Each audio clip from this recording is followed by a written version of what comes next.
قرآنك وتبين لحظة المرأة أحيانا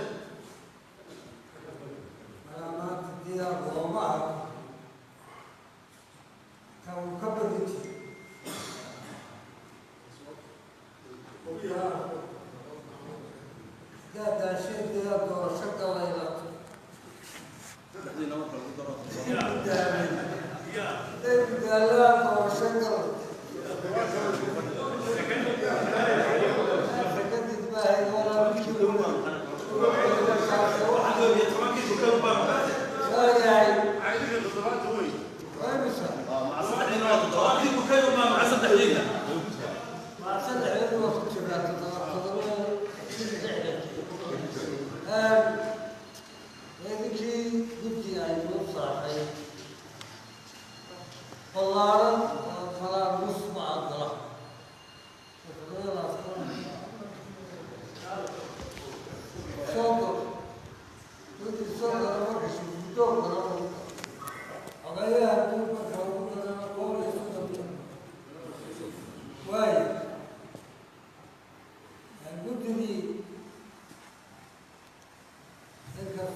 هيدرسوا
markii uu dhageystay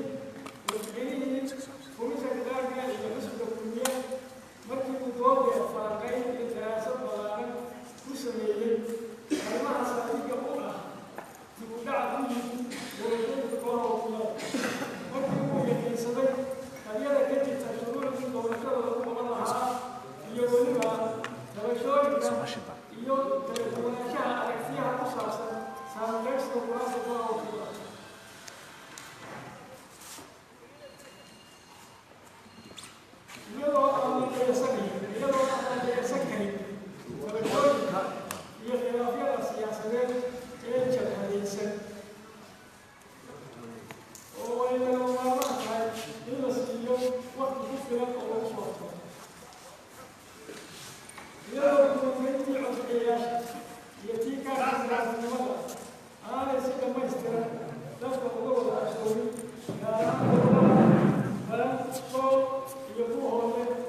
cái nhà nó đi à.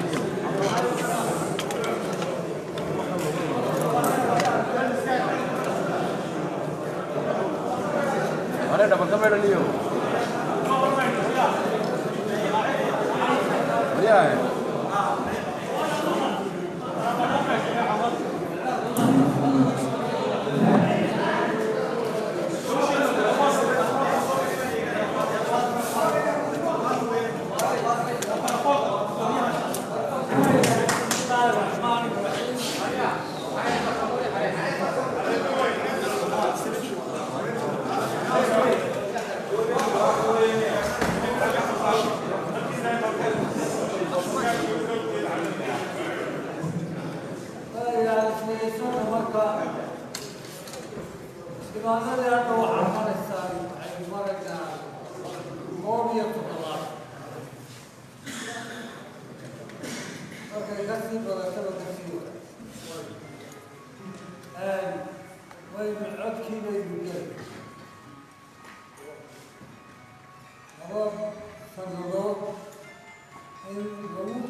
Thank you.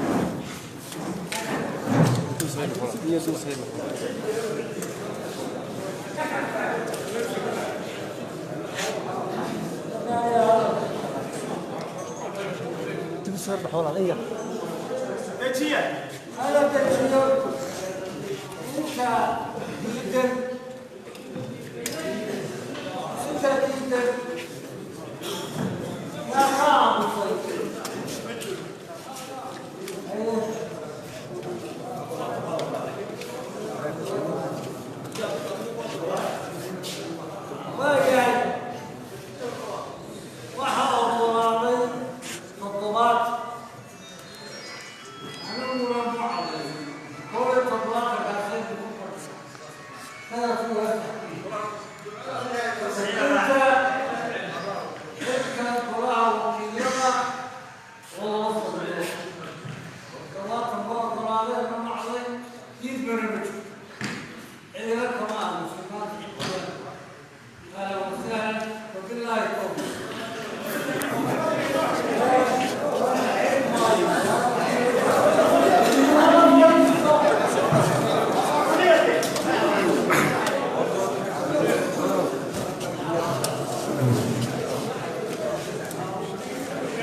bedelay waa xaaraan weeye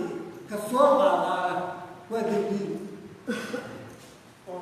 xilka markay ku filaan waayaan dee waa layna bedeli ku filaan wey laakiin xilka waa in lagu filaa in lagu filaana shirkana waa xaaraan kow waxaa kaloo ii raaca وقال انت عايم الحديث حبوك الصعب ولا توسينية والله يحرم يا هلا ما احمد بقى واحد توسينية ابو دوري ما يحرم ابو دوري دوري ورقة روح البيت ملحوينها ابو مالو والبو ملحوينها كينا قاعد سبوا ماشي يوفر بها ومدوا مثلنا مثلناه التاريخ هذا يسجع عينه مش هتشوف مركه هوري واترتنا يقول الله كي رجع صباحا هو بالحميله مين هو الحنبار ما الله اريقهم نهر لقدر موسى بيحبها مات موسى ما مجاهد كيفك شيئا ما وبالحويني يبقى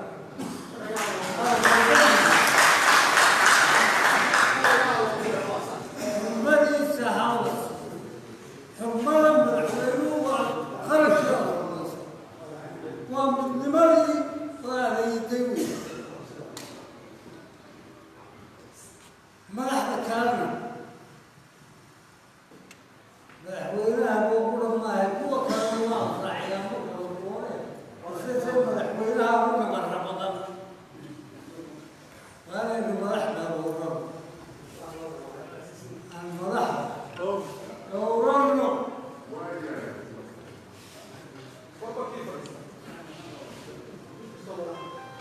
ثم هكذا يلا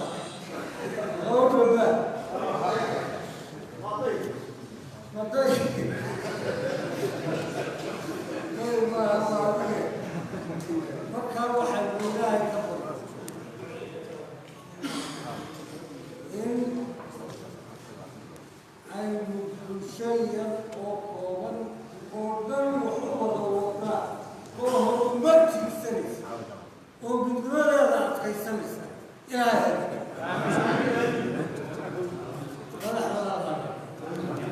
waayo haddaan madax jirin dee bulshada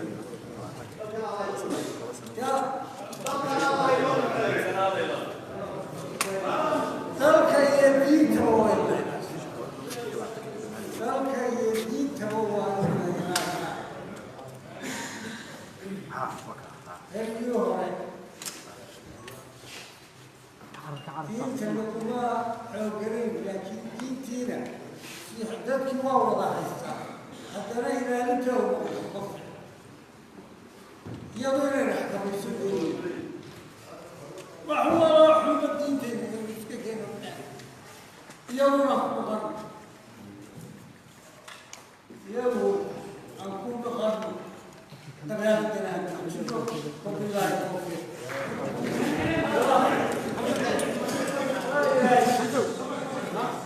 أبا خير بناء كبناء أريان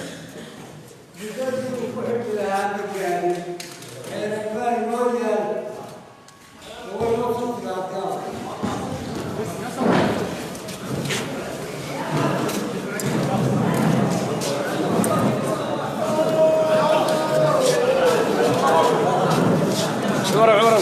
يا عمر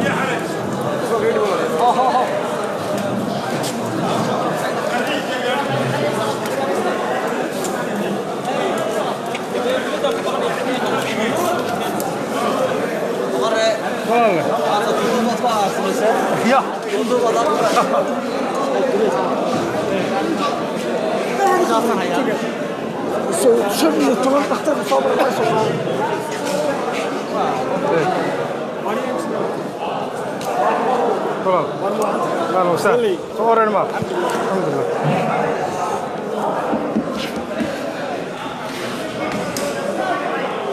halkaas waxa ku dhamaaday